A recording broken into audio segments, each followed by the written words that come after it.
Salam and welcome, Yasharala, to As in the Days of Noah. And this is a sequel to the second Exodus. So I highly recommend you watch this one first before this one.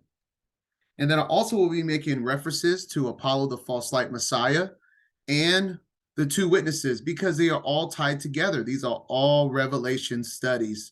And this is another extension of a Revelation in time study. But disclaimer, this video is not intended to discover the day or hour of our Messiah's return. As Matthew 24:36 says, only our Father knows when that will occur. We are simply looking for that blessed hope in the glorious appearing of our great Elohim, our Savior, Yahshua HaMashiach.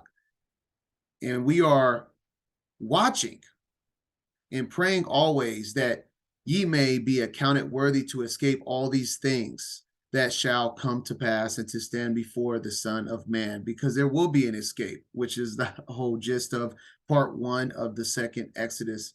This one is expounding on the second Exodus, going into some details that I didn't get to cover in the first over the same signs, and then just expounding on the same timeline.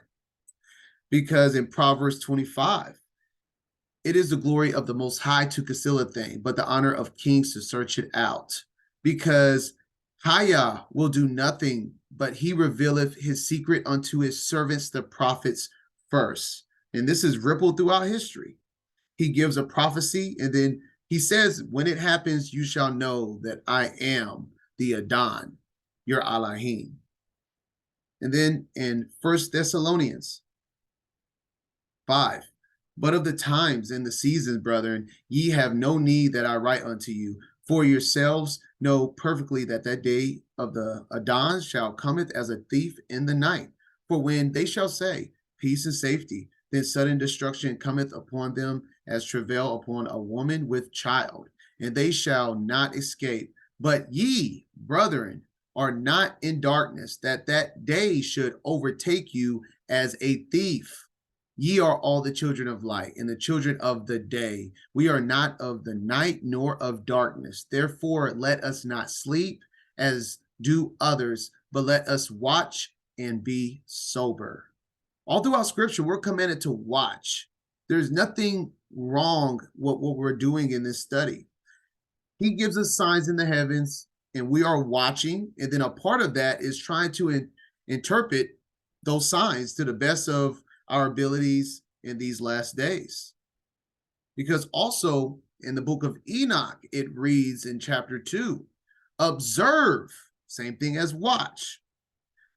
Observe ye everything that takes place in the heaven, how they do not change their orbits, and the luminaries which are in the heaven, how they all rise and set in order, each in its season, and transgress not against their appointed order. Behold ye the earth, and give heed to the things which take place upon it from first to last, how steadfast they are, how none of the things upon earth change, but all the works of Elohim appear to you. That's what we're going to do. When there is a sign, we're going to look in the heavens, and then we're going to look on the earth. We're going to observe everything that is associated with these signs, as we are commanded to do over and over again. As in Luke 21:25, and there shall be signs in the sun, in the moon, and in the stars. And then, of course, Genesis 1:14, these luminaries are for signs and calendar and a bunch of other things, seasons, days, which is a whole embodiment of the calendar. And we're going to be using the calendar and the signs all in this study, because the sun and the moon are associated with the appointed times, aka the feast days. The Torah calendar is built to have a few of the appointed times, feast days, placed at the times when it is possible to have either a blood moon, which we call a lunar eclipse, or a dark or black sun, which we call a solar eclipse. This takes place at the beginning of each month, which is the new moon is a full moon, which means blood moon is possible, or the middle of the month, which the moon will be completely dark, which obviously will be the solar eclipse. And we have Passover, unleavened bread, beginning of unleavened bread timing is the middle of the month. So possible for solar eclipses to be on them, the 14th and 15th day. And then we have Feast of Trumpets, which falls on a new moon, possible blood moon on that feast day. And then Tabernacles, which can occur on the 15th day of a lunar month, which is possible for another solar eclipse. And these, we will mark these signs as we go, at least point out the significant ones that fall on feast days.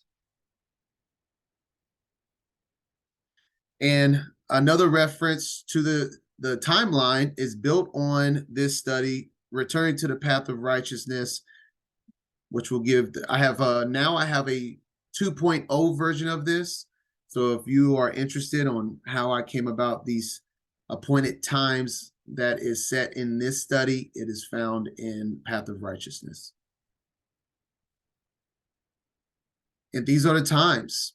Just focusing on the last 2 years for the most part in this study. Not saying we're not going to talk about before this, but you'll see why these are in context later. Now, just going over, we went over this in part 1, but I just want to make sure we get a recap and understanding of these signs and phases. So we have a dark moon. There's 3 different type of eclipses that happen during a dark moon phase. We have a total solar eclipse where the moon is completely covering up the sun. Then we have a partial, which we see that partially covering up the sun. And then we have an annular, which is, so annular, partial, total. When the moon is slightly smaller and it leaves a ring that looks like fire around the moon. And usually dark moons are associated with sin. The course of the moon's path to the righteous is light. A full moon will be the maximum righteousness sign that the moon can give. But to sinners, it is darkness. So this will be the embodiment of sin, the opposite of righteousness. In the name of Haya, who created division between light and darkness and separating the ruachs of men and strengthened the ruachs of the righteous in the name of his own righteousness. And this is Enoch 41. And then we have the full moon phase. And that is where you could get blood moons. And this can be, my understanding, a red moon can have 2 different stories. It can be a good sign as the blood of the lamb, or it could be a bad sign depending on who the blood shed is built to symbolize towards, right? If it's towards everyone on earth, that may be a little scary, but if it's towards the last day coming of the Messiah, towards the evil one, that'd be a good thing, right? Because everything's pictographs.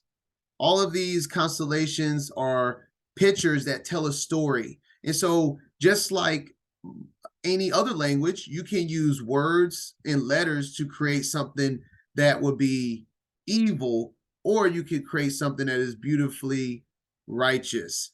Same thing with the heavens. The heavens can give a sign that evil is upon us, and the heavens can give a sign of a good sign, a sign of something that's coming that will bring forth more righteousness and wisdom to his saints. And this is all review from the first one. The sun being Messiah's light, moon, the saints. Mars can be symbol of war or a cleansing. Is really similar to a blood moon, hence it being red. Mercury, deliverer. Venus, morning star or angel. Neptune, still in question. Water, it's a blue star. Not really much used in scripture elsewhere, which is why I don't have any references for it. Saturn, Satan or adversary or Remphan. Jupiter, kingship. Uranus, still on the Most High's Shekinah, which is his presence. Cover this in the first one. It is, we'll just leave it at that. And then Pluto, which is actually in scripture, hell and Hades. And these are all wandering stars, is written in Jude 1:13. Now let's get started on this timeline. We have prophecy in the heavens, the Revelation 12 sign. We have the woman clothed with the sun with a crown of 12 stars, which is Leo, which have 9, and then 3 more stars of Mercury, Mars, and Venus. So this is the beginning of what we will call tribulation in the last days. And we start off with 1,260 days. And this is our structure, which will lead us to March 6th. And we know that this is what we're leading up to. But I wanted to show significance that we'll add on later. So in Revelation 17:11, we have the beast that was and is not, even he is the 8th. And this goes with the Apollo study. Apollo is the great false light in the latter days. He is the son of perdition, as we see, and is of the 7th. And the 7 is talking about the 7 angels that are already judged, which are imprisoned in the stars in Enoch 21:3. And goeth into perdition, son of perdition, the 8th, hence all the 8 symbolism on this day. But we'll get to this at the end. I wanted to focalize on the crossing here. We see this at Little Egypt. And we're going to see this again. I spoke on this just a tad bit in the first one, but we're going to see the same thing, that right where the crossing is, the first sign of August 21st, 2017 gave us where the crossing will be at, right around the area of the greatest duration or greatest part of the eclipse. I think that's amazing. We're going to see this again. Why I'm pointing this out is that the first eclipse gives us where the next one will cross it. And then in the first one, we never looked up at the heavens. We just read Enoch, it says, look up at the heavens, study it, observe it. And we were looking on earth because everyone's showing us the earth crossing of the great signs. But shouldn't we look up? If I asked you before this, like same thing with myself, where was the eclipse in the heavens during the 2017 August 21st, 2017 eclipse? I wouldn't be able to tell you. It was Leo, the lion, and Ruach moving. This is where it was. I was led to Revelation 5, because we have to remember this is right at the beginning of tribulation. And I saw in the right hand of him who sat on the throne a scroll written inside and on the back, sealed with 7 seals. Then I saw a strong angel proclaiming with a loud voice, who is worthy to open the scroll and to loose its seals? And no one in heaven or on earth or under the earth was able to open the scroll or to look at it. So I wept much, because no one was found worthy to open and read the scroll or to look at it. But one of the elders said unto me, do not weep. Behold, the Lion of the tribe of Judah, the root of David, has prevailed to open the scroll and to loose its 7 seals. The timing with this, I feel like, is unbelievable. This is the only time that lion is written in the book of Revelation. And I don't think it's a coincidence that he is referred to the Lion of the tribe of Judah to be the person that is able to hold the scroll to be prepared to start loosening the 7 seals, because this is at the very beginning of these signs.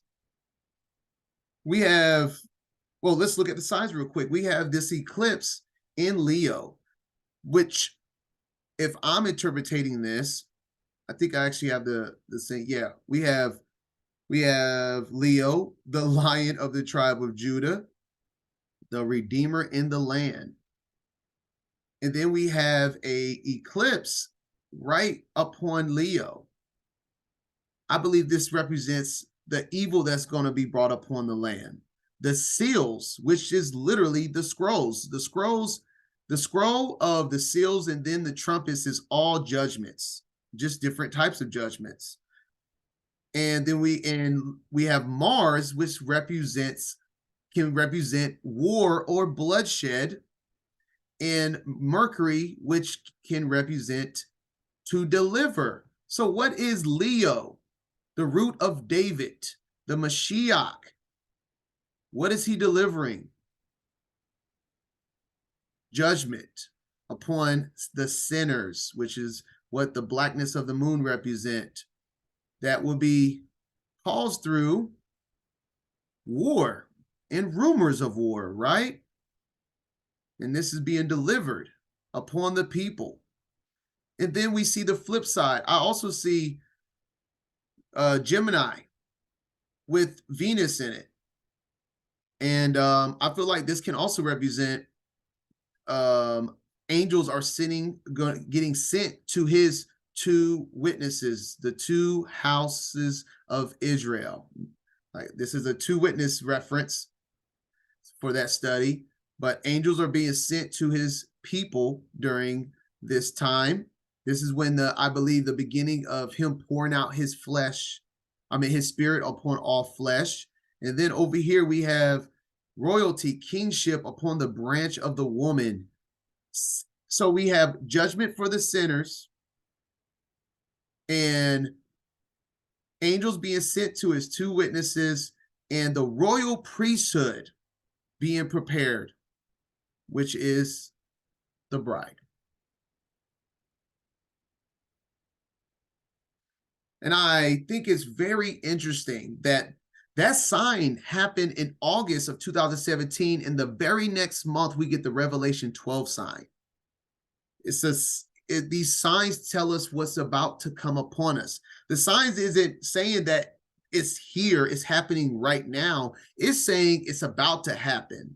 And sure enough, the Revelation 12 sign, right after he tells us he's preparing his bride for kingship, to be a royal priesthood, and he's sending his angels upon the 2 houses. Well, that's what this sign represents, the pouring out of his ruach, the angels sending wisdom and protection to his people. And then we have 3 years. I wanted to point out that until the jab and things started coming out in the early of 2021, I think it's interesting that he gave his people a full 3 years of growth and of awakening before he allowed the seals to be fully proclaimed in the land. And we'll elaborate more on that in the structure of the timing. But just the fact that we see in scripture, we are referred to as trees, that he allows 3 years shall pass. And then in the 4th year, we shall bear fruit.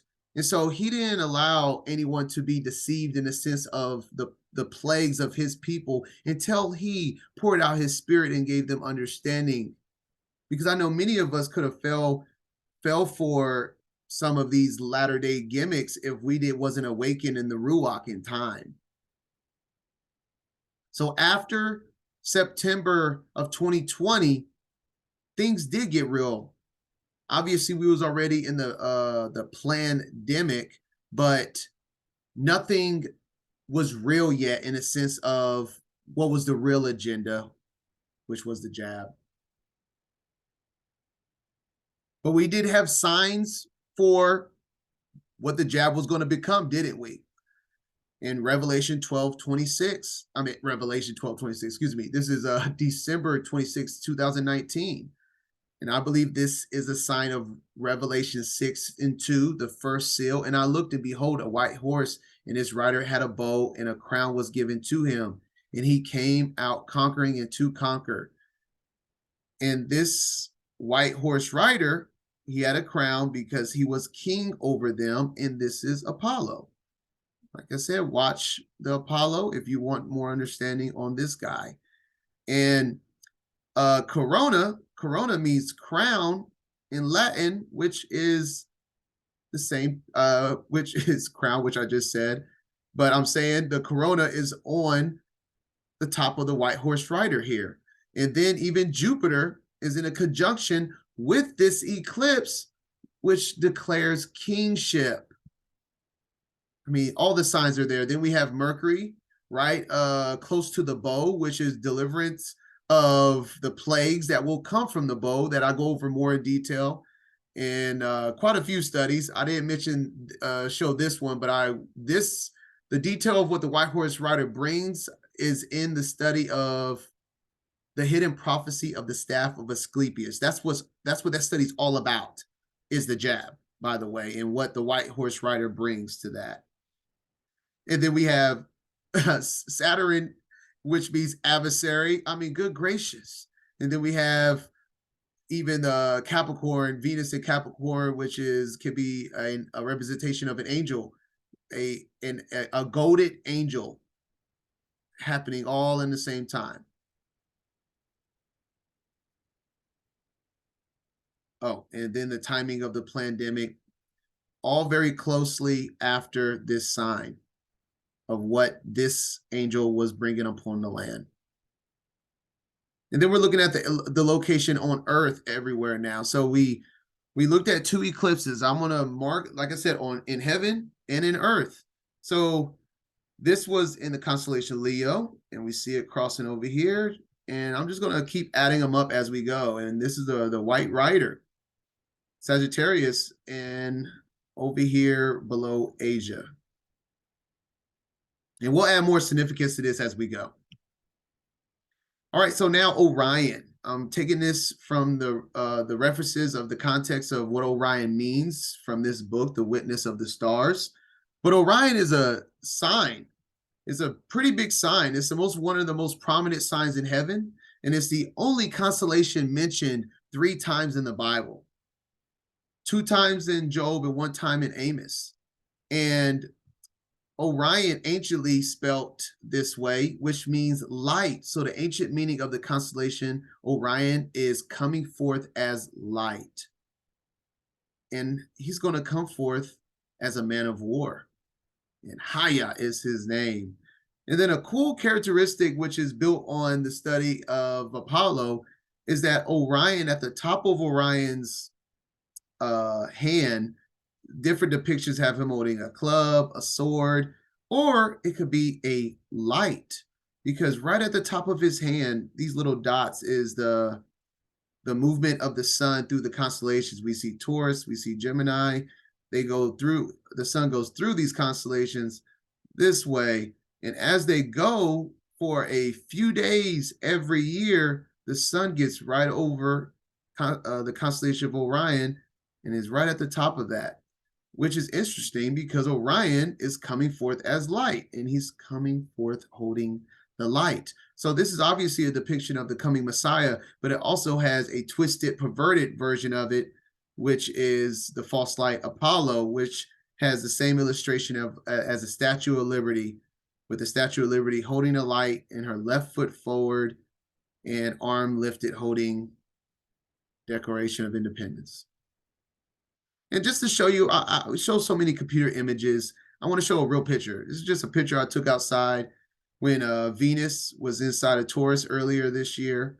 And so this is what it just looks in a regular picture, just to get your eyes used to it. Start looking at the sky and seeing the association of these constellations. So here we have Orion, Orion's belt.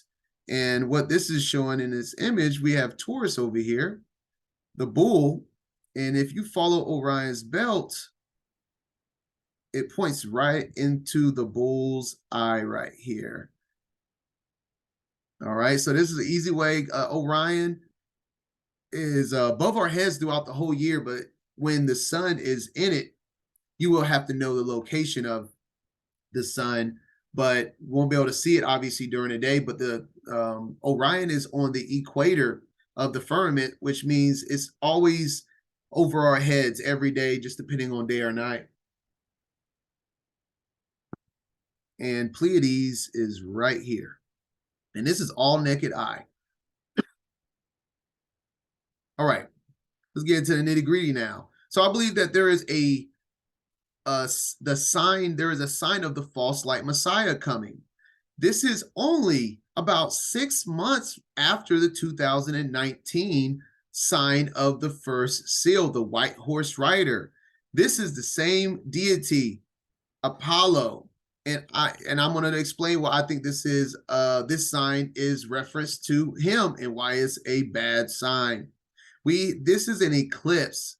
This is an eclipse, and I go over in the Apollo study that this is super rare, that this is happening during summer solstice.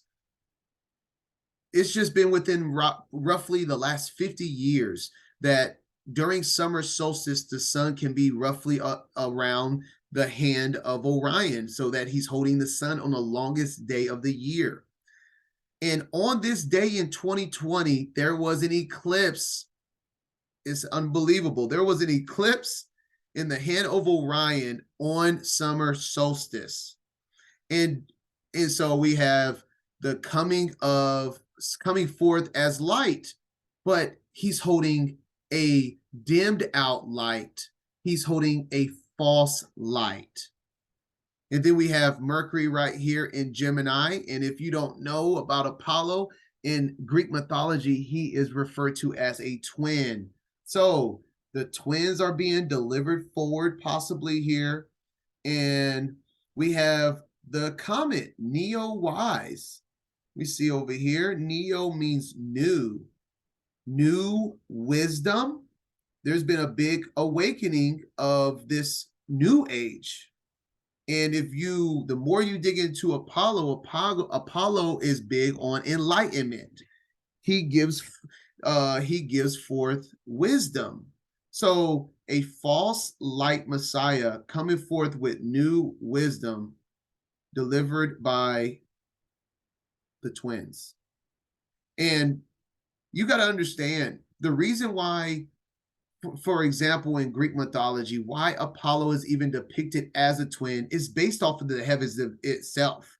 It's based off of the structures in heavens. So it's not like the heavens this sign was necessarily written in every structure that the angels decided to live by. No, they made the stories based off of what was happening in the heavens and what was going to happen. That's why everything's fit with the word of the truth, and also sometimes with these mythology stories. It fits because the structures of the stories can be built around real heavenly structures and movements. And so, I'm just using a movie reference of why they use Neo in the movie Matrix. Remember, Neo is called Jesus Christ at one point in that movie. And what is the Antichrist? Who is the Antichrist in the latter days? Apollo. All of these signs just gives me all negative connotations of what this portrays. 69, which is another sign of Gemini. Nebuchadnezzar. Nebuchadnezzar is put in the example in Isaiah as Lucifer, a false light, which all contributes here. This was the boat, the aircraft, or whatever you want to call it. in the movie Matrix that Neo was in. And then it has Mark 3:11, which where he is called Son of God. And when I say son here, they're probably talking about SUN, literally, because Apollo is enacting like he is the SUN son. All right, so a lot going on here. So we had two signs of Apollo, him bringing forth of the first seal, which will lead to the jab, and then him 6 months later being established, coming forth with new wisdom upon the earth. And so now let's look at where this sign was on earth. Oh, well, first we're going to follow Neo, the Neo comet first.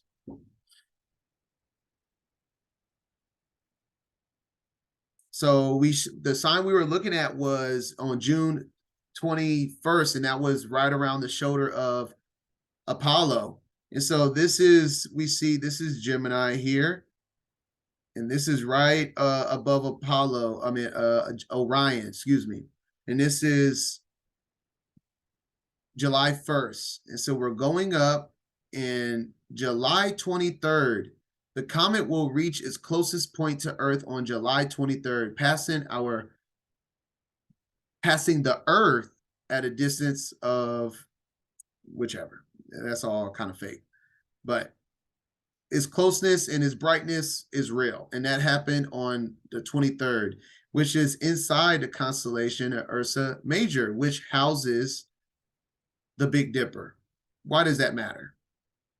Let's read Jeremiah 1:13-14.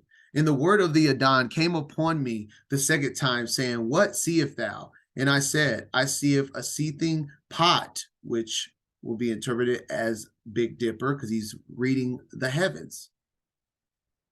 And the face thereof is towards the north.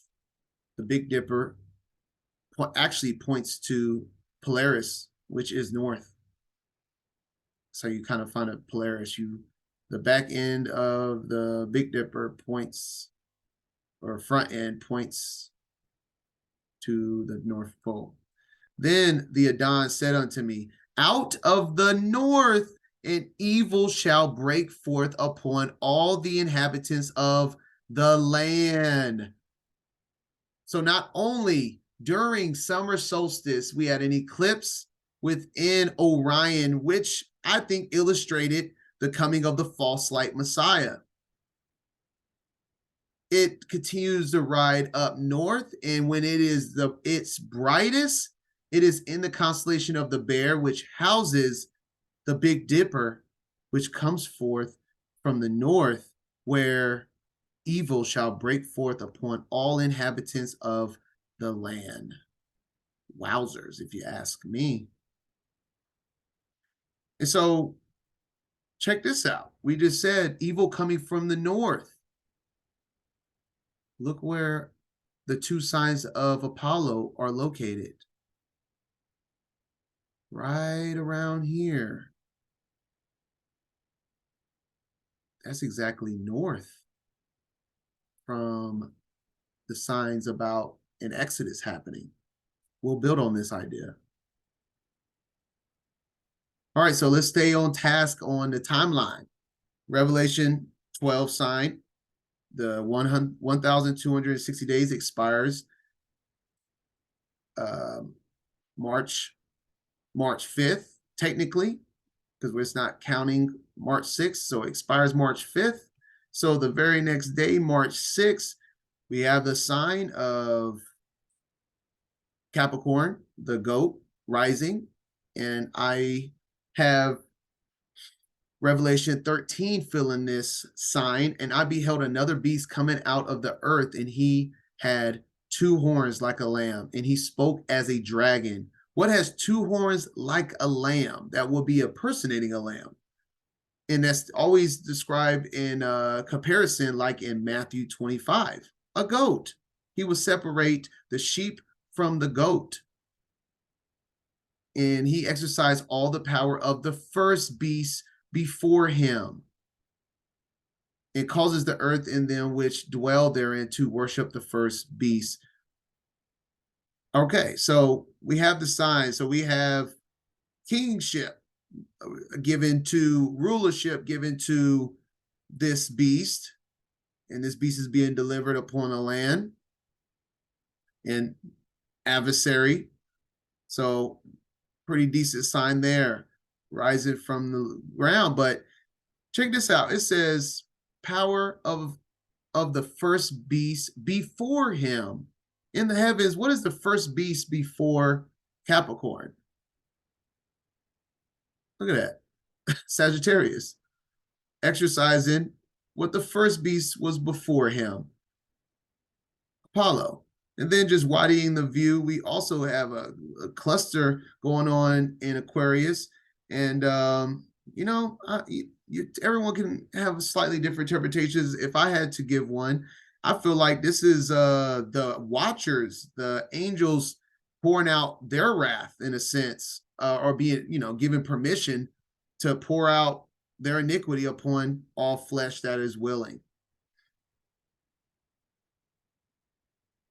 And we know during this time, this was the beginning of the abomination of desolation that is spoken about in Matthew and in Daniel. And then from there, the abomination that make it desolate set up there shall be 1,290 days. Because I want to say, did I put that? I think I put it in the first one, but the jab came out, I want to say, within a month of these signs right here. Very close.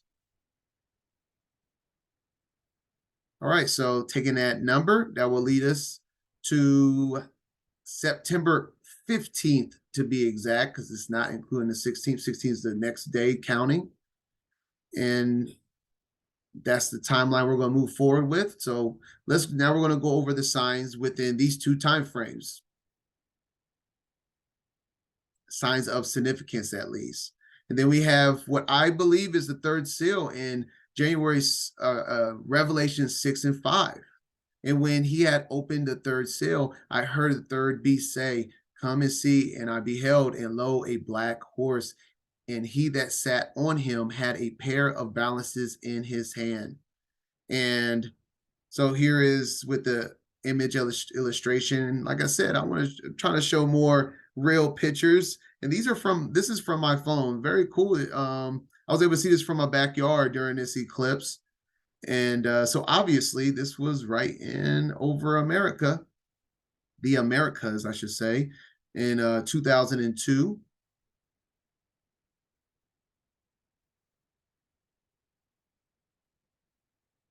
All right, so we have just putting it in reference, kind of close to where it was at.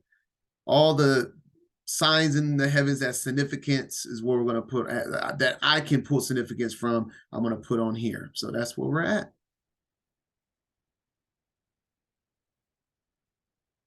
Let's talk about the pale horse rider found in Revelation chapter 6. This is the fourth seal. And I looked, and behold, a pale horse, and his name that sat on him was Death. Looking further into the word pale used here, let's go to the Strong's G5515. The word pale is actually depicted as green. 3 out of the 4 usage is the color green. And understanding the book of Revelation, a lot of the signs are actually illustrated in the heavens. So is it too far-fetched to believe the rare green comet that just passed could possibly be the sign of the pale horse rider? Rare comet that won't be seen for another 50,000 years, meaning it's never been seen before and it will never be seen again. I mean, what are the odds? Pale horse is actually green horse. And the one time in a full generation of mankind, we have a green comet coming in the days that everyone believed were living out the book of Revelation. And just to confirm that this comet was actually green, there you go. This is from my own phone when it passed by. And tracking the route of this comet gets a little interesting as well. The last constellation that this comet runs through is Auriga, which just so happens to be a constellation of a goat herder. And isn't that the opposite of what Messiah will do when he returns? Let's talk about the pale horse rider. All right. And one more time, just looking at the video, it gets that shade of green. Really was green. Amazing. How many things have you looked up that was just a pale green like that? So that is, we're covering different signs. We just did the third seal. I truly believe this was the fourth. Like, I mean, literally, they're called riders. It makes sense that they will be depicted in either a constellation rider or as a comet, as the Neo-Wise, I believe was a comet of the white horse rider. And now we have the rider of the green, or the pale horse that is actually green. You see what I mean? The riders are comets, but we can also get signs in the heavens. I'm saying is you can get signs both ways, not just in constellations, but also in things that move in the heavens. And this year, 2023, we did have a eclipse, a total solar eclipse on Passover. And we have one on the first day of Tabernacles. We're going to focus on this one. This is the one I think carries a much significance. Not saying this doesn't, but I don't have much to say on it. We're going to focus on what I have found. This is, you see the date right here, October 14th, 2023. We have the Ring of Fire annular eclipse right on the branches holded by the Virgin, which we have Mercury and Mars here. Let's read Zechariah 2:1-6. And I lifted up my eyes again and looked, and behold, a man with a measuring line in his hand. Then I said, whither goest thou? And he said unto me, to measure Jerusalem.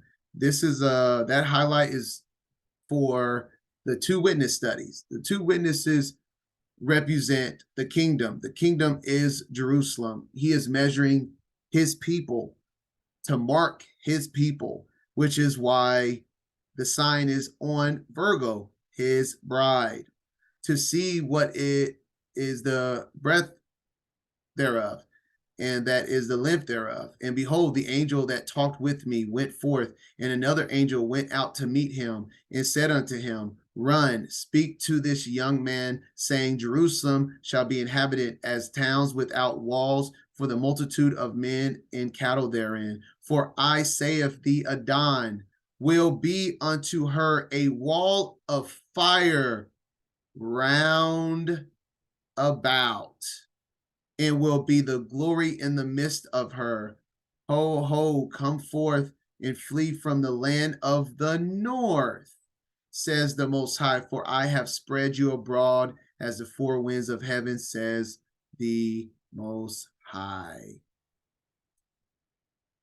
I mean, could you give a better illustration of I will be unto her a wall of fire round about? So I believe this is a good sign.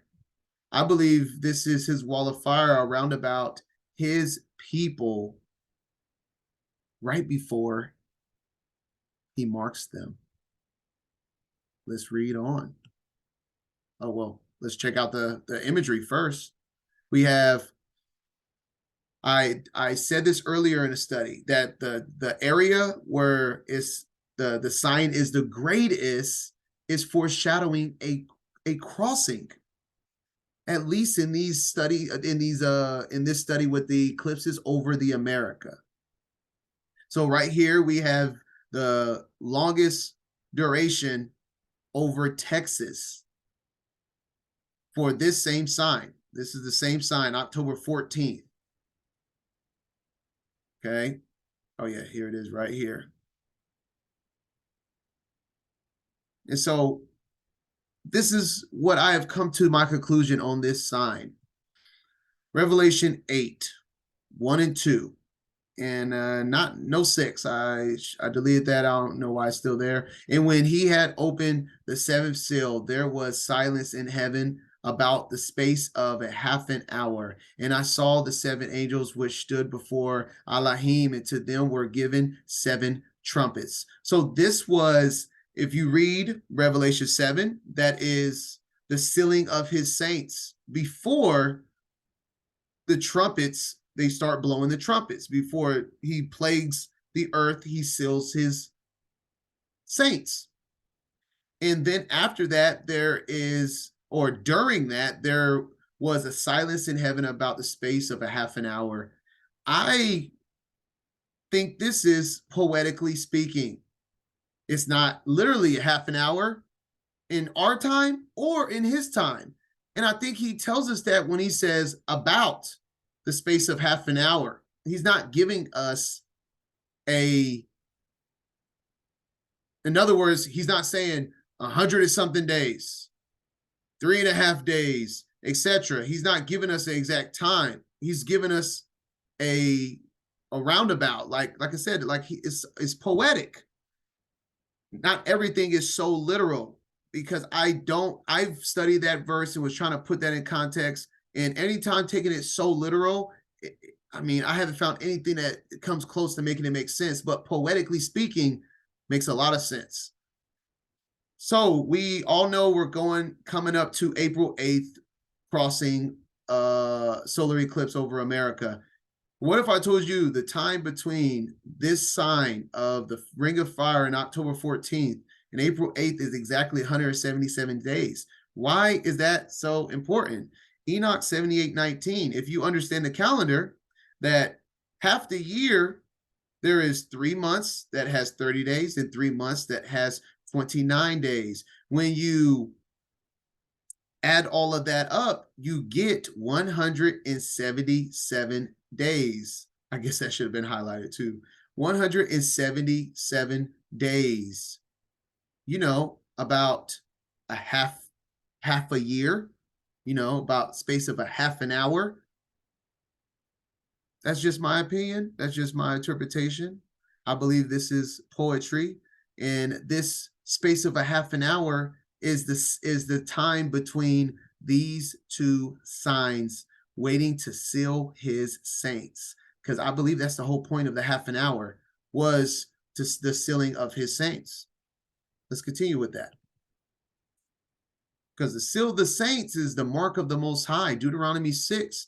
Now these are the commandments, the statutes, and the judgments which the Adon your Elohim commanded to teach you, that ye might do them in the land whither ye go to possess it.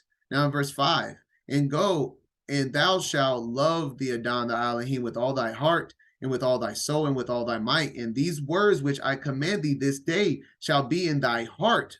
These words, the commandments, and thou shalt teach them diligently unto thy children, and shalt talk of them when thou sittest in thy house, and when thou walkest by the way, and when thou liest down, and when thou risest up. And thou shalt bind them for a sign upon thy hand, and they shall be as frontlets between thy eyes. So obviously, his sealing of his saints are those that have faith in Messiah, the end of Revelation 12, those that keep the commandments and have the testimony of Messiah, is those being sealed at this time.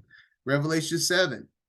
And I saw another angel ascending from the east, having the seal of the living Elohim, and he cried with a loud voice to the 4 angels to whom it was given to hurt the earth and sea, saying, hurt not the earth, neither the sea, nor the trees. So this is what I was just referring to. This happens right before. This is what's happening right before, I think this is the same time as this is happening in the 177 days. The space of a half an hour is 177 days. In Revelation chapter 7 is all happening within this half an hour. To him it was given to hurt the earth and the sea, saying, hurt not the earth, neither the sea, nor the trees, till we have sealed the servants of our Elohim in their foreheads. After this I beheld, and lo, a great multitude, which no man could number, of all nations and kindred and people and tongues, stood before the throne and before the Lamb, clothed with white robes and palms in their hand, and cried with a loud voice, saying, Salvation to our Elohim, which sitteth upon the throne and upon the Lamb. And all the angels stood round about the throne and about the elders, and the four beasts, and fell before the throne on their faces and worship Elohim, saying, Amen, blessing and glory and wisdom and thanksgiving and honor and power and might be unto our Elohim forever and ever. Amen. And one of the elders answered, saying unto me, What are these which are arrayed in white robes, which came they? And I said unto them, Sir, thou knowest. And he said to me, These are they which came out of great tribulation. So there's good, like I said, there's an exodus out of great tribulation, and have washed their robes and made them white in the blood of the Lamb. That is who is getting sealed right now. Blood of the Lamb, which means you have to have faith in Messiah, and keeping his commandments is being sealed during this time frame. And that's the thing. Look at when this time frame ends. It lines up really nice. Continuing, we have a prophetic comparison right here in Ezekiel 9. And the glory of Elohim of Yasharallah was gone up from the cherubim, whereupon he was to the threshold of the house. And he called to the man clothed with linen, which had the writer's inkhorn by his side. And the Adon said unto him, Go through the midst of the city, through the midst of Jerusalem, his people, and set a mark upon the foreheads of the men that sigh and that cry for all the abominations that be done in the midst thereof. And to the others he said, In my hearing, go ye after.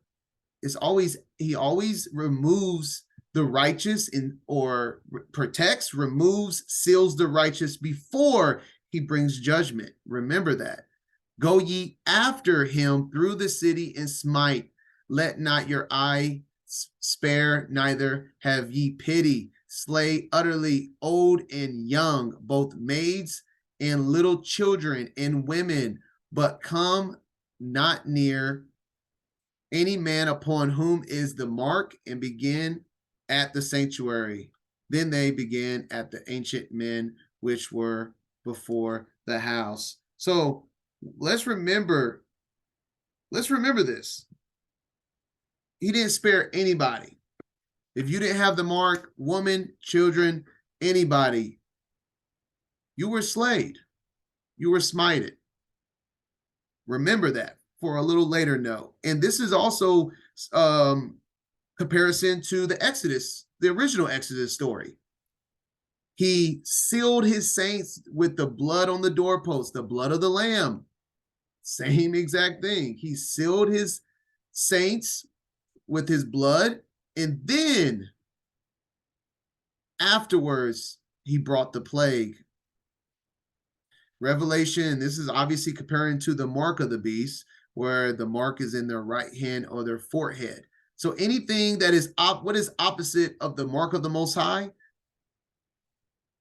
The mark of the Most High is commandments and faith in Messiah. So if you don't have either one of these, you will be marked by the beast. All right. Most High has his signs, and he's as deep as anything can go, right? So let's try to go as deep as we can. So the first letter of the Hebrew alphabet is a Tav right here, Tav. We see it signifies a mark. An ancient picture is a type of mark. And we see it has changed, but the original looks like a cross mark, not a pagan Tammuz cross, but like X marks the spot type cross. And then in the same verse we just read in Ezekiel 9:4, when he says, go through the midst of Jerusalem and set a mark, it's literally just the Hebrew word tav, which means mark. And by no coincidence, this is what he does.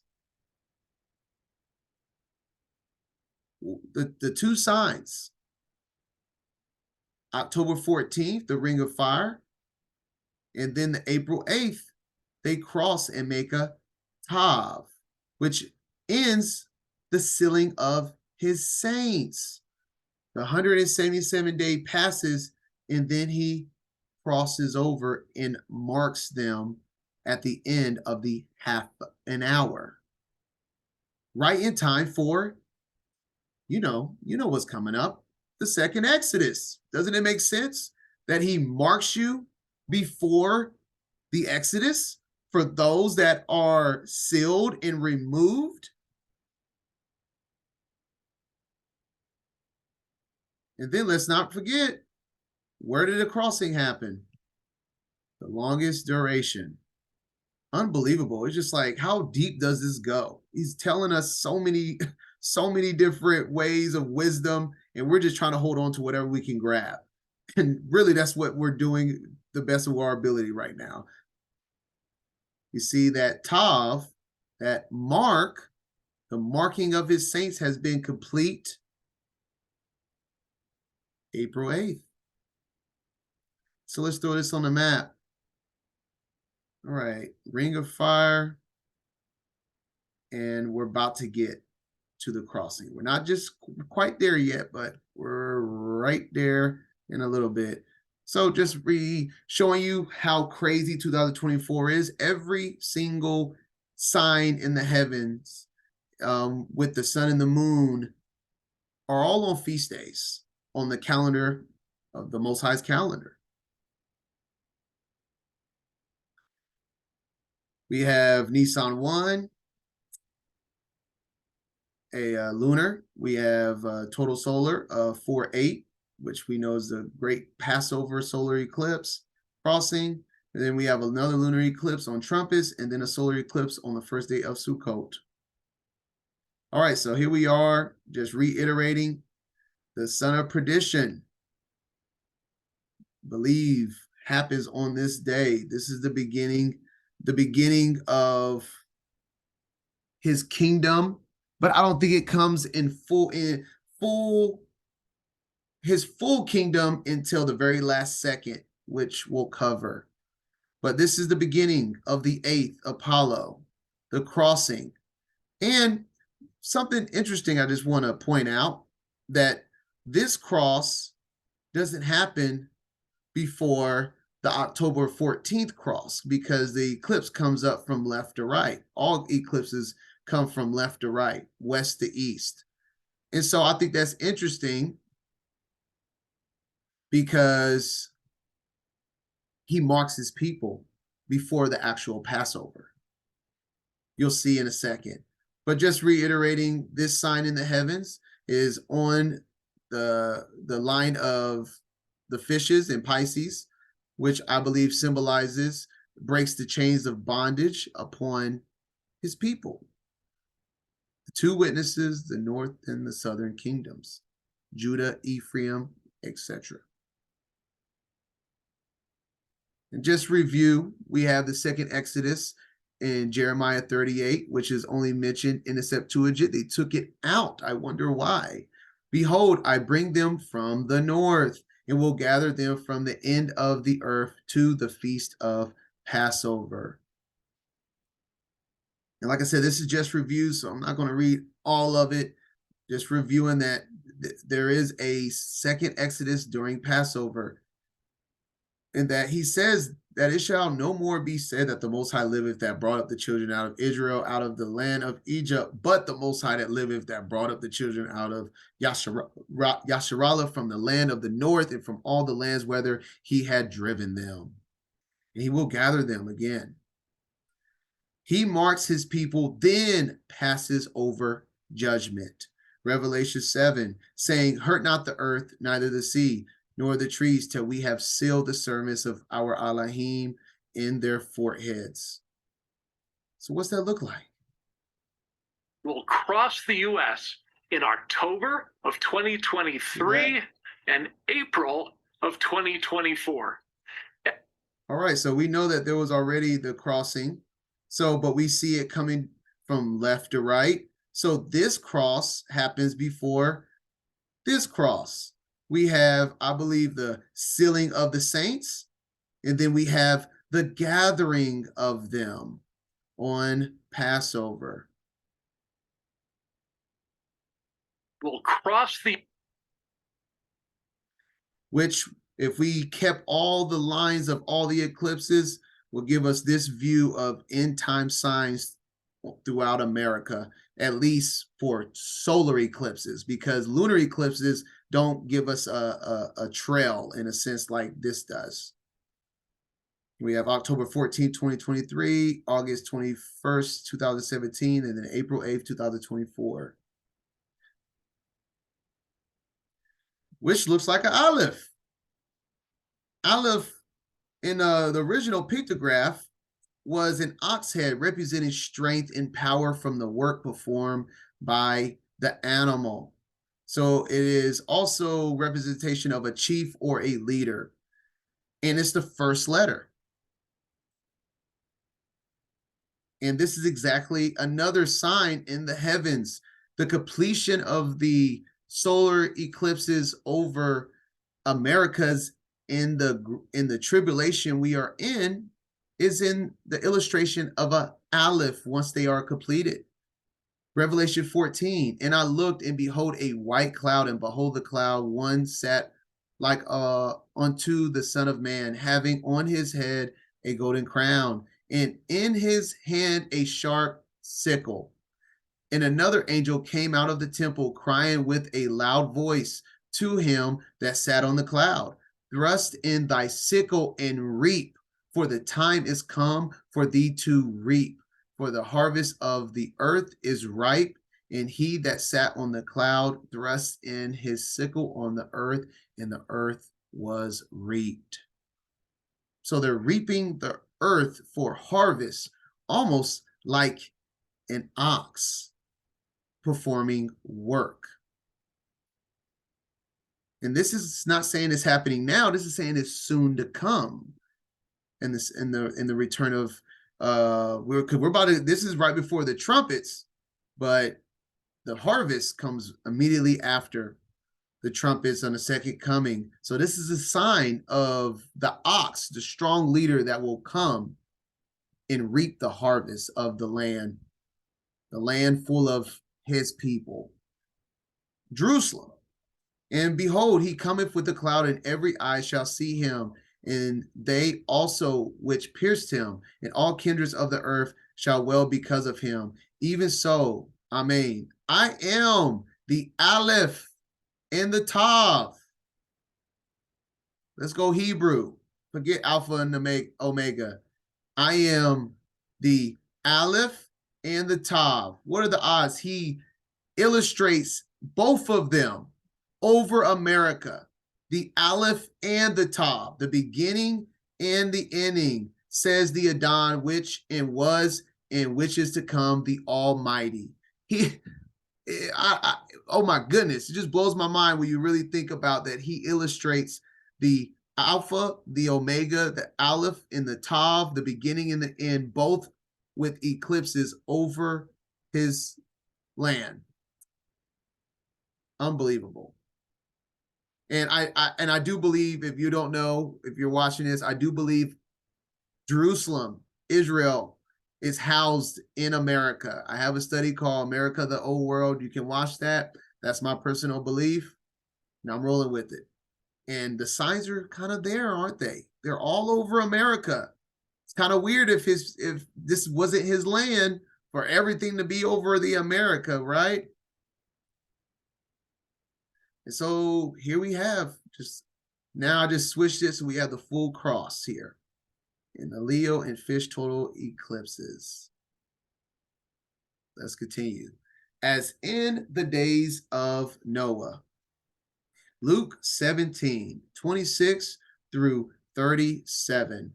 And as it was in the days of Noah, so it will be also in the days of the Son of Man. They ate, they drank, they married wives, they were given in marriage until the day that Noah entered the ark, and the flood came and destroyed them all. Likewise, as it was also in the days of Lot, they ate, they drank, they bought, they sold, they planted, they built. But on the day that Lot went out of Sodom, it rained fire and brimstone from heaven and destroyed them all. Even so will it be in the day when the Son of Man is revealed. In that day, he who is on the housetop and his goods are in the house, let him not come down to take them away. And likewise, the one who is in the field, let him not turn back. Remember Lot's wife. Whoever seeks to save his life will lose it, and whoever loses his life will preserve it. I tell you, in that night there will be two men in one bed. The one will be taken, and the other will be left. Two women will be grinding together. The one will be taken, and the other one left. Two men will be in the field. The one will be taken, and the other left. And they answered and said to him, Whereadon, so he said to them, wherever the body is, there the eagles will be gathered together. All right, a lot here. Talk about it. I spent a good amount of time on my 2 witness study declaring that I'm realizing more and more just how spiritual the book of Revelation is. Not physical, spiritual. Especially until his return. Even with a lot of the plagues, it's spiritual.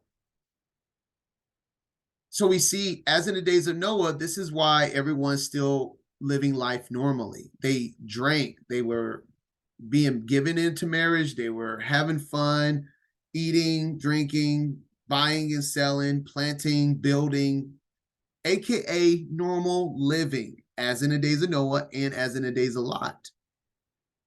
All right. So that means it's not going to be some commercialized movie of fire coming down from heaven and all of that. That ain't happening until the return of the Son of Man. And we're in a whole different playground at that point. During tribulation, or even great tribulation, people are still going to be able to do this. It's the only way why people won't know. All right. And remember Lot's wife. Remember when I spoke about in Ezekiel 9, when he was talking about giving the mark, and then he said, and then smite young, old, man, woman, children that doesn't have the mark. This is, a lot of people think remember Lot's wife is just a sense of like not looking back maybe at your old life or whatnot. But this is also saying looking back at family and friends. That's why it says whoever seeks to save his life will lose it. Lot's wife turned into salt. Just did a little study on this in my Torah portions. Salt is a representation as a preserver of meat. You rubbing salt on meat actually preserves meat. So she was plagued by turning into a pillar of salt because she was trying to do what? She was looking back, trying to preserve the life of her family. And particularly in the Targum, it says father's seed. So don't look, remember Lot's wife in these times is also saying, we don't know what it's going to look like. I think that the Exodus can also be spiritually protected until the second coming. We may still be in our same location wherever we at. The plagues just ain't touching us like what happened in the original Exodus story. So if anything happens in your real time in your home that the Most High comes to you, you better remember Lot's wife if he chooses not to take somebody you love. All right. And then moving forward with the fact of this is spiritual. You could be tested and stayed put after April 8th, but still be a part of the Exodus, because it could be a spiritual Exodus. And then we could all be pulled up from wherever we're from as eagles, a rapture effect, all at the end of tribulation and the beginning of the second coming. This is why they're saying that same day that we're still going to be around people that won't make it. This is what this is implying. You're going to be at work. You could be in a house sleep. It doesn't matter, that there are going to be people that you're still around the moment you are removed. And that sounds like it could be spiritually Exodus until we get to what is look like upon a rapture, pull into New Jerusalem. All right. Hope you gathered all that. Let's continue with the mindset as in the days of Noah. Revelation 9:10. And they had tails like unto scorpions, and there were stings in their tails, and their power was to hurt men 5 months. And this is the 5th trumpet. Jasher 6. At that time, after the death of Methuselah, the Adon said to Noah, Go thou with thy household unto the ark. Behold, I will gather to thee all the animals of the earth, the beasts of the field, the fowls of the air, and they shall come and surround the ark. And Noah went and seated himself by the door of the ark, and all the flesh that crouched before him he brought into the ark, and all that stood before him he left upon the earth. And all the animals and beasts and fowls were still there, and they surrounded the ark at every place, and the rain had not descended till 7 days after. Everyone is pulled into the ark, animals, and everybody's ready. But it doesn't rain until 7 days later. So I plug this in as in the days of Noah, right? So I plug this in with the Exodus, the April 8th. So we have, and then I even say this makes sense because why? It happens, that means the plagues don't start until after unleavened bread is over, right? It's the end of unleavened bread, and then it kind of happens, is the idea of what I'm saying. So we have 7 days.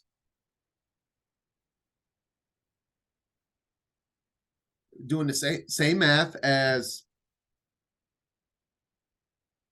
in the days of Noah, with the ark being his saints being pretty much put in the ark at the Passover, and then waiting 7 days before it starts to rain, aka the trumpets, the plagues begin.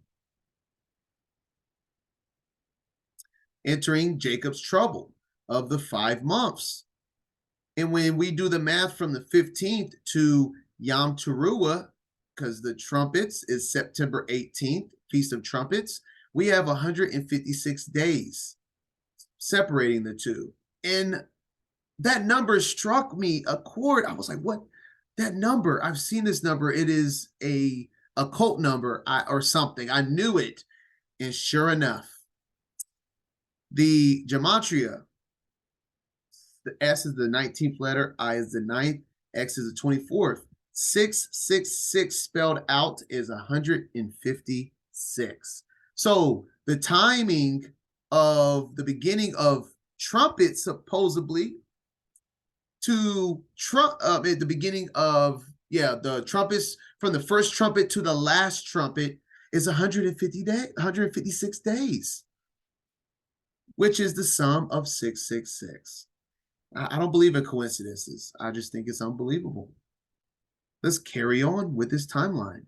So this is 2 Feasts of Trumpets, and we know that we're still on the big timeline that we were been covering since the beginning, the 1260 and the 1290, which will end on technically 9/15, because like I said, it's not including this day. So 9/15 is including 2.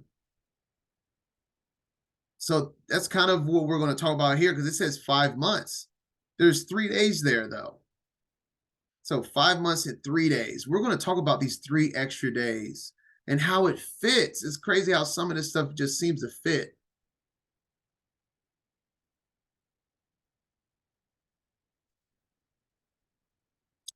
Shavuot 2024, continuing with the signs. We have a cluster of wandering stars within the constellation of the bull. Mercury to deliver, Uranus, idea of the presence of the Most High, kingship, and the sun, all within the constellation of Taurus. And then we have Mars on the belt of Pisces. I mean, right on it. So there's a lot going on. If I had to give my interpretation, this is remember Shavuot. Shavuot is the giving of the Torah, of the Ruach. I believe the ox is a leader, judge of the earth, is delivering a judgment in the presence of the Most High, the Ruach, and that will deliver kingship by the Son, cleansed. His people are being cleansed and honored. I believe this is a good sign. Oh, and just point for the signs, evaluating, just looking at those two. And feel free, y'all, pause the video and look into it. Go back, look back, see what you can pull out of it. Right. So we have a full moon right around the time of the summer solstice. And here's a little video of the heavens.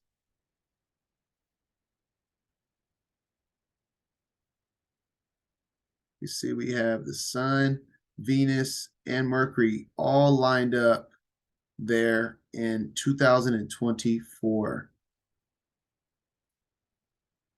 So I know I showed the constellation of Orion, and I was saying in 2020, I feel like that solar eclipse was a negative sign. I believe this one is a positive sign. Of course, Hasatan could pervert anything, but I believe this is a positive sign in the heavens. We see that the full moon during the same day that the sun is at the hand of Orion, which is coming forth as light, we have the full moon right on the bow of Sagittarius, is Zechariah 9:13. When I have bent Judah for me and filled the bow with Ephraim and raised up thy sons, O Zion, against thy sons, O Greece. Apollo is a Grecian god, and made thee as a sword of a mighty man. So a full moon is a sign of his saints. So it's a full moon during which on the bow, which his people are referred to as the bow and the arrow. Full moon, so all of this just rings this to me. And then we have the sign of the Son of Man in heaven, I believe is Orion, which is, I am the light of the world. He that follows me shall not walk in darkness. I think that's what this sign is giving us. We have him coming, because this is during, we have to remember, this is during the Exodus, y'all.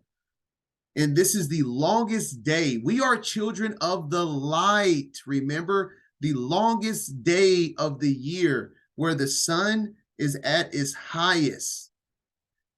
Orion, the Messiah coming forth as light.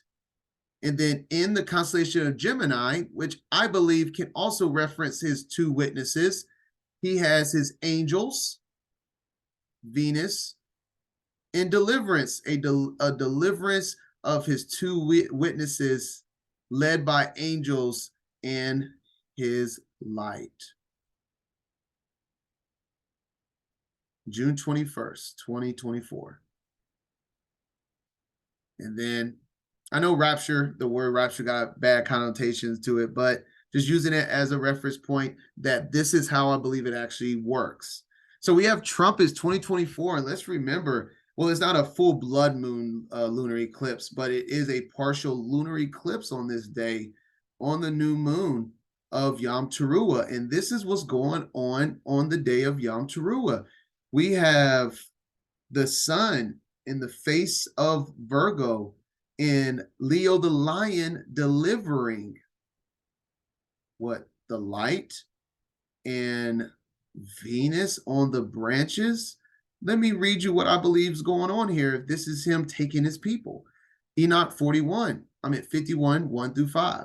In those days shall the earth deliver up from her womb, and Sheol deliver up from hers. So this is the rising of the dead. I mean, I'll go ahead and reference it here. 1 Corinthians 15, 52. And in a moment, in the twinkling of an eye, at the last trump, for the trumpet shall sound, and the dead shall be raised incorruptible, and we shall be changed. This is what Enoch is explaining here. Let's continue. That which it has received, and destruction shall restore that which it owes. He shall select the righteous and holy from among them, for the day of their Savior has approached. And in those days shall the elect one sit upon his throne, while every secret of intellectual wisdom shall proceed from his mouth. For Hayah has gifted and glorified him. In those days the mountains shall skip like rams, and the hills shall leap like young sheep satisfied with milk, and all shall become like angels in heaven, and their countenance shall be bright with joy. For in those days shall the elect one be exalted, and the earth shall rejoice. The righteous shall inherit it, and the elect possess it. The elect one will deliver his bride, and they will shine forth with joy and become like angels.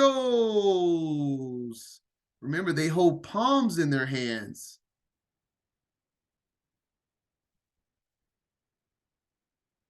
Continuing. Matthew 17:2.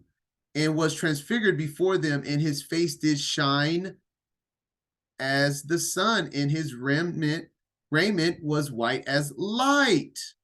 Matthew 13:40 to 43. As therefore the tares are gathered and burned in the fire, so shall it be in the end of this world. The Son of Man shall send forth his angels, and they shall gather out of his kingdom all the things that offend. And this is what I was talking about with his angels gathering his people. And them which do iniquity, and shall cast them. Well, this is, the gathering, they're doing both. Angels are gathering the iniquity and the righteous. And there shall be wailing and gnashing of teeth. Then shall the righteous shine forth as the sun in the kingdom of their Father. Who has ears, let him hear. Daniel 12:1. And at that time shall Michael stand up, the great prince, which standeth for the children of thy people, and there shall be a time of trouble. So when did the time of trouble start? I have that at the beginning of the second Exodus, the crossing of the two total eclipses on April 8th is when I believe this event happened. The time of trouble starts, such as never was since there was a nation, even to that same day. And at that time thy people shall be delivered, every one that shall be found written in the book.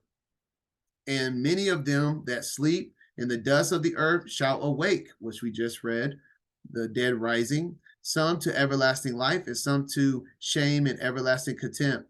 And they that be wise shall shine as the brightness of the firmament. And they that turn many to righteousness as the stars forever and ever. But thou, O Daniel, shut up the words and seal the book, even to the time of the end. Many shall run to and fro, and knowledge shall be increased. All right. So I have the whole thing with Michael and the time of trouble being the beginning of April 8th. And then all of this happens at the end of tribulation on Yom Teruah. Let's continue with, let's mark this on the calendar, the face shining Virgo sign.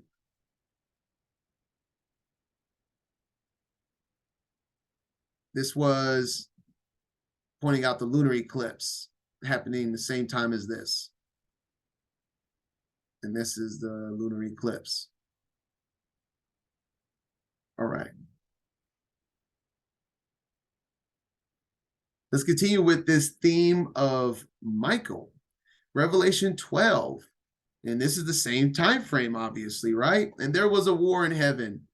Michael and his angels fought against the dragon, and the dragon fought and his angels and prevailed not, neither was their place found anymore in heaven. So remember, I should have put this, but in Revelation 9, it says a star fell from heaven and to open up the bottomless pit, and that the king of the bottomless pit was Apollo. Same scene. We'll go over this. This is more expounded on in Apollo, the false light Messiah, but all this the same time frame. There's just so many different ways of illustrating and telling the same story. It's just different visuals and different perspectives, or I guess breakdowns of the same story. And the great dragon was cast out, that old serpent called the devil and Satan, which deceiveth the whole world. He was cast out into the earth, and his angels were cast out with him. And I heard a loud voice saying in heaven, now is come salvation and strength in the kingdom of Elohim and the power of Mashiach, for the accuser of our brethren is cast down, which accused them before our Elohim day and night. And they overcame him by the blood of the Lamb and by the word of their testimony, and they love not their lives unto death. Therefore rejoice, ye heavens, and ye that dwell in them. Woe to the inhabitants of the earth and of the sea, for the devil is come down unto you, having great wrath, because he knoweth that he has but a short time. And when the dragon saw that he was cast unto the earth, he prosecuted the woman which brought forth the man-child, and to the woman were given 2 wings of a great eagle, that she might fly into the wilderness, into her place where she nourished for a time, and times, and half a time from the face of the serpent. And I think there's a purpose for this written this way. He could have just said, like a lot of people break this down as 3.5 years. 1 plus 2.5, 3.5. So a lot of people think this is 3.5 years, but I think it's written this way because it could be both. 3.5 years as 1,260 days, or 3.5 days. We'll get into that in a moment. 2 Thessalonians. Now we beseech you, brethren, by the coming of our Mashiach, Yasha, and by our gathering together unto him, that ye be not soon shaken in mind, or be troubled, neither by spirit, nor by word, nor by letter, as from us, as that the day of Messiah is at hand. Let no man deceive you by any means, for that day shall not come except there come a falling away first, which is happening right now, more than ever. And that man of sin be revealed, the son of perdition. We remember, I told you about that. Who's called the son of perdition? Revelation 17:11. The 8th, Apollo. This is all about Apollo. All about it. The false light, the Antichrist in the last days that everyone is worshiping, which is why you see all these figure eights and all of this stuff, because they're hyping up. They're hyping up their God that's coming upon real soon, who exalts and who opposes and exalts himself above all that is Elohim. Okay, so we have the Jacob trouble time frame locked in now. We are just showing these 3 days because I'm telling you, there's a reason why it's written this way and not giving us numbers, because it's a double prophecy. These 3 days I think can also be 3.5 if you just pretty much wait to go half on the day of or the day before. But we don't know those nitty-gritty details, but I believe it's the same one and the same. Let me show you, which is why 3 days is left on this time frame, and also why we see 3 days and a half in Bible prophecy. But let's read in Daniel 7. And he shall speak great words against the Most High, and shall wear out the saints of the Most High, and think to change times and laws, and they shall be given into his hand until a times, and dividing of times. But the judgment shall sit, and they shall take away his dominion, to consume and to destroy it until the end. And the kingdom and dominion and the greatness of the kingdom under the whole heaven shall be given to the people of the saints of the Most High, whose kingdom is an everlasting kingdom, and all dominion shall serve and obey him. Once again, in Daniel 7, they don't give us an actual number. They give us the times, and dividing of times. The same thing as Revelation 12. Because this is all talking about the same time period. Why don't they give us an actual 1,260 days like they did before, about a half a year? It's because I don't think it's a half a year. I think they're talking about 3.5 days is when he will be given full dominion over the earth. We have to understand that even though we're in tribulation and we're in the seals and trumpets are coming, these are all done through the Most High. And so, like, literally, the Most High is I went over with the tribe of the lion from the tribe of Judah had the scroll, and he's going to be opening the seals, and then he's going to be commanding the trumpets. But that's not giving Hasatan full dominion. I think Hasatan is given full dominion. They shall be given into his hand. But I don't think it's talking about the 5 months. I think it's talking about 3.5 days of complete hell. Let's read at the end of the 2 witnesses, his people testimony. Let's read. And when they shall have finished their testimony, the beast that ascendeth out of the bottomless pit, Apollo, once again, shall make war against them, and shall overcome them and kill them. And their dead bodies shall lie in the street of the great city, which spiritually is called Sodom in Egypt, where also our Adon was crucified. And they of the people and kindred and tongues and nations shall see their dead bodies 3 days and a half. Times, and dividing of times, and shall not suffer their dead bodies to be put in graves. And they that dwell upon the earth shall rejoice over them and make merry, and shall send gifts to one another, because these 2 prophets tormented them that dwell on earth. And after 3 days and a half, the spirit of life of Elohim entered into them, and they stood up upon their feet, and great fear fell upon them which saw them. And they heard a great voice from heaven saying unto them, Come up hither at rapture. And they ascended up to heaven in a cloud, and their enemies beheld them. In the same hour was there great earthquake, and the 10th part of the city fell, and the earthquake was slain of men 7,000, and the remnant were affrighted and gave glory to the Elohim of heaven. All right, so we have the 3.5 days.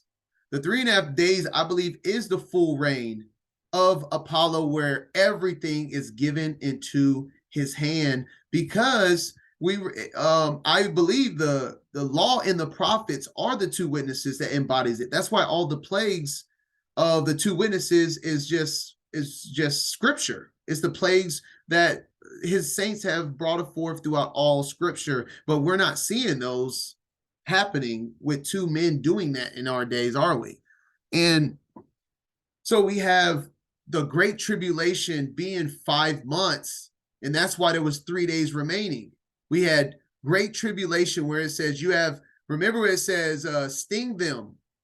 They had tails of scorpion stings and this is Revelation 9. And they had power to torture them for 5 months. But after that, there was 3 days remaining until Yom Teruah. And this is where the short window that is given to him, where everything is in his hands, because the law and the prophets has been removed and lawlessness is bound upon all flesh other than the little bit remnant that is left upon the earth. And just to backtrack here with the two witnesses, you take the 3 days remaining, so from the 15th, and you count 1,060 days for the two witness prophecies, it will give us April 5th, 2021. And interesting enough, this, if you go rewind the calendar structure that we're on, the beginning of the month of the year in 2021 was, I believe, March 28th was the new moon, which means March 29th, I think, was the first day. But either way, this is, by the math, I calculated the 7th day of the first month of the year. And of course, I opened up the book and see anything correlation, and I found this. Thus says the Adon Elohim in the first month. And then it says on the first day of the month, but then let's get it. So this is on the first month. The priest shall take some of the blood of the sin offering and put it on the doorposts of the temple, the four corners of the ledge of the altar, and the posts of the gate of the inner court. You shall do the same on the 7th day of the month, and this is the first month, the same timing as this, the first month on the 7th day of the year, for anyone who has sinned through error or ignorance. So you shall make an atonement for the temple. And crazy enough, the temple is Jerusalem, New Jerusalem. His saints is one with New Jerusalem. The two witnesses are his saints, which is Jerusalem. He made an atonement for his two witnesses that were still in error before they proceeded in their testimony. I honestly feel like that is on the nail. It's crazy how that lines up. But we also see the sun upon the north and the southern kingdoms and Venus. So we have a sign of an angelic presence and the light of Messiah upon his two witnesses. And I think the Venus is the guidance that these two witnesses was going to be endowed with wisdom and guided by his angels and delivered.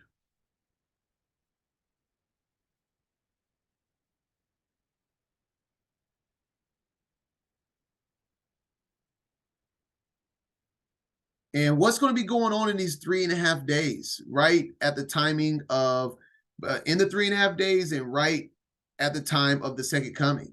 4th Ezra 13. And he shall come to astonishment of them that dwell on earth, and one shall undertake to fight against another, one city against another. Well, this is kind of throughout Great Tribulation in itself.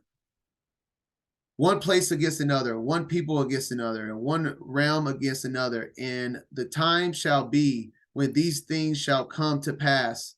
The signs shall happen, which I showed you before.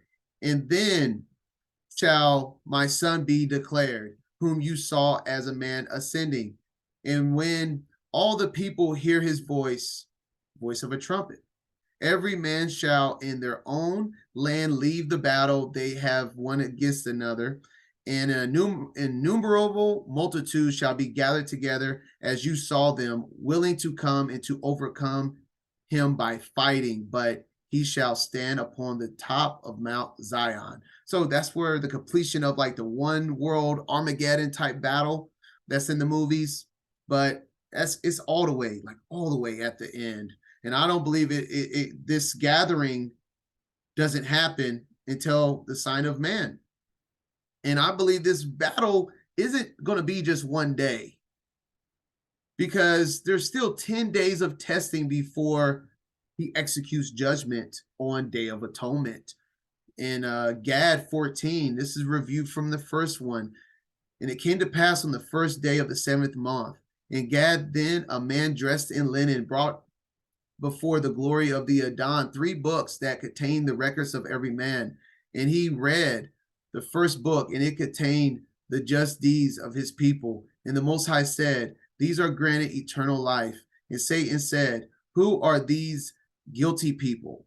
And the man dressed in linen cried to Satan like a ram's horn, saying, silence, this day is holy to our Adon. And he read the second book, and here we are. So with the first book, boom, they're granted eternal life. They are angels in a sense of what Enoch has spoken of.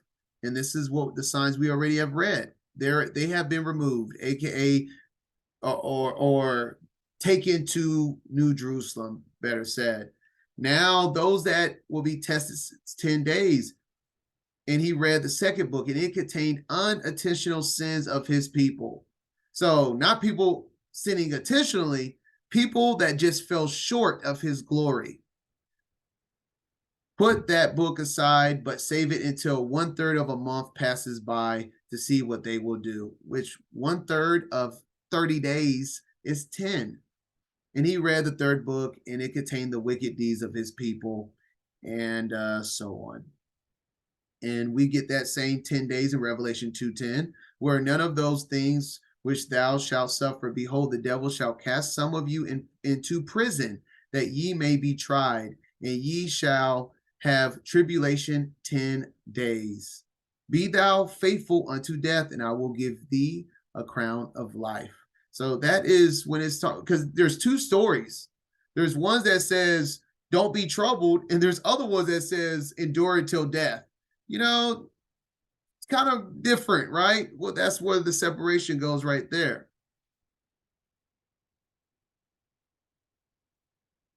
All right. And the tribulation, 10 days and in prison, sounds like Jasher 12 with Abraham.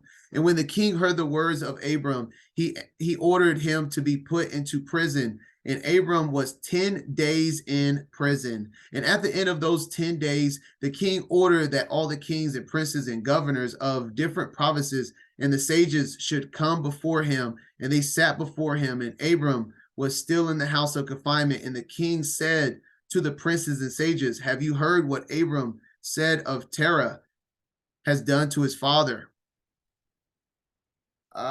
Thus has he done to him, and I ordered him to be brought before me. And thus he has spoken. His heart did not misgive him, neither did he stir in my presence. And behold, now he is confined in the prison. So that's how you should carry yourself. Do not be shaken in the presence of those times. And therefore decide what judgment is due to this man who reviled the king, who spoke and did all the things that you heard. And they all answered the king, saying, the man who reviles the king should be hanged upon a tree. Means you're a curse, right? But having done all these things that he said, and having despised our Elohim, there is this Elohim, he must therefore be burned to death, for this is the law of this matter. If it pleases the king to do this, let him order his servants to kindle a fire both night and day in your brick furnace, and then we will cast this man into it. And the king did so, and commanded his servants that they should prepare fire for three days and 3 nights. Interesting again, right? The 3 days part. But in the king's furnace, and the king ordered them to take Abram from prison and bring him out to be burned. And so it's very similar. We have a tribulation of 10 days imprisonment, and you may not be burned, but you can be possibly beheaded, which I think is illustrated in Revelation 20.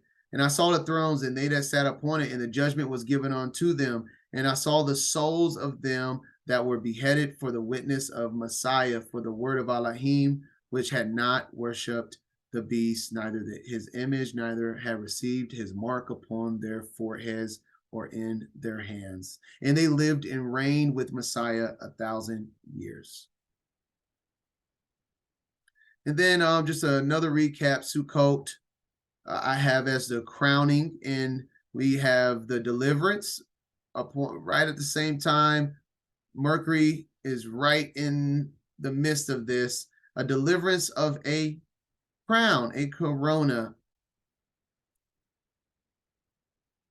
on Sukkot, which is also supposed to be the time of the wedding.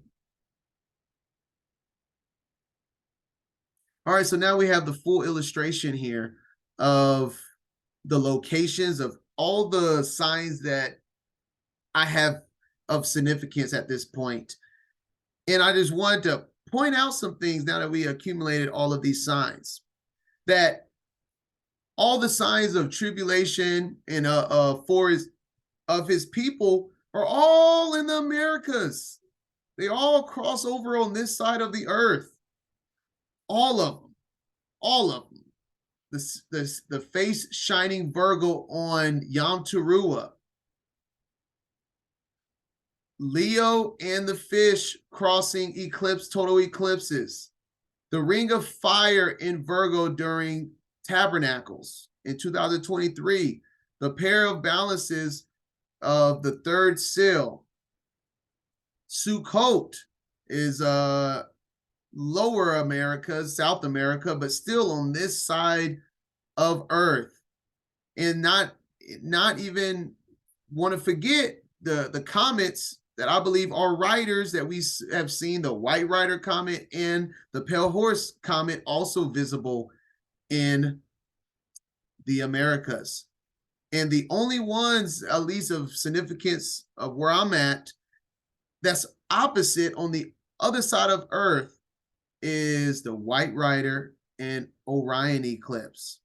And both of these happen to be on the northern opposite of the land, which we are warned about all throughout this study, that out of the north an evil shall break forth.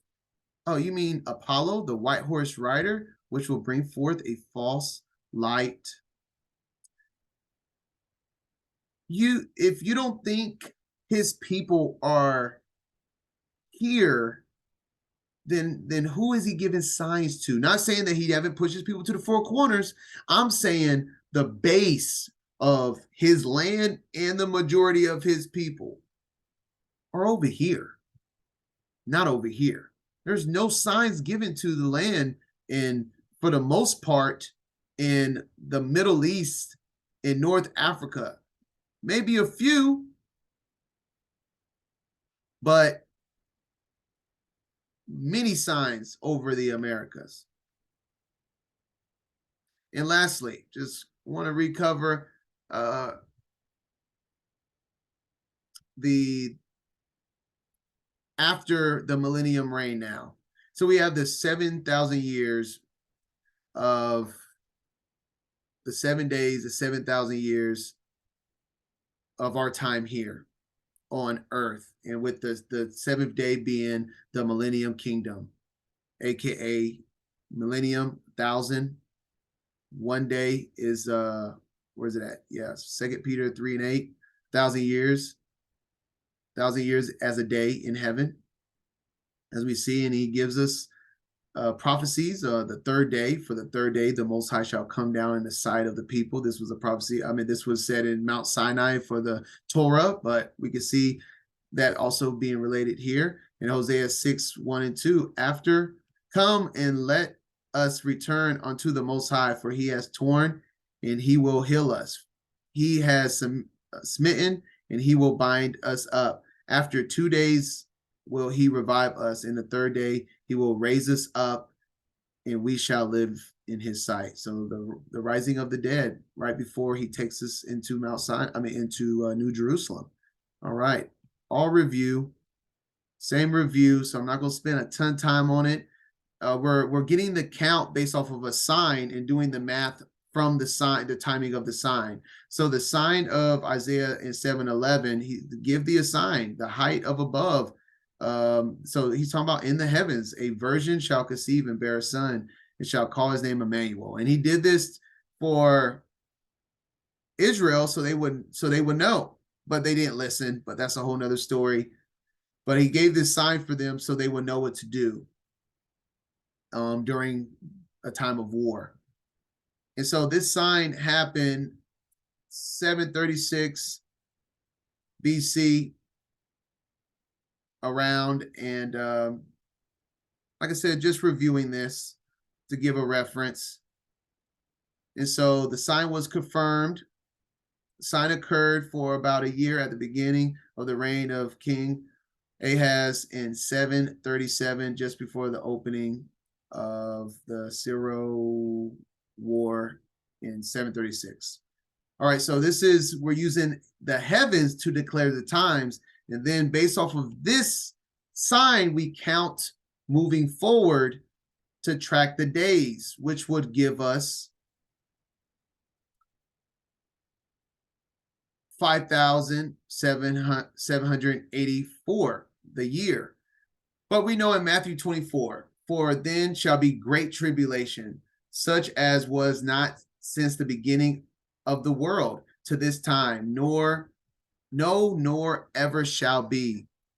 And except those days should be shortened, there should no flesh be saved. But for the elect's sake, those days shall be shortened. So he says we have the structure of the 7,000 years, but he says those days will be shortened. And then in Enoch, it also says, in the days of the sinners, the years shall be shortened. So as time is being shortened, but we still have his perfect scale. So how can this all fit in? Let me give you my take. So as in the first one I showed you, the occult of Prometheus, Pythagoras, excuse me, and occult power of numbers. I wonder where they got this meaning, especially believe in 216, a number we are familiarized with 666. The sum of 666 is 216. And according to Pythagoras, every 216 years, all things are renewed on earth and all wrongs made right. And then there's a bunch more stuff on it. So we have 2024 is the year of 5,784 post-creation, which would give us 216 years remaining, which possibly is what is shortened. Let me show you how I believe how this works for the full 7,000 years to be completed, though. 666, 216 years remaining, Revelation 20. And he laid hold on the dragon, that old serpent, which is the devil and Satan, and bound him 1,000 years, and cast him into the bottomless pit, and shut him up, and set a seal upon him, that he should deceive the nations no more, till the 1,000 years should be fulfilled. And after that, he must be loosed a little season.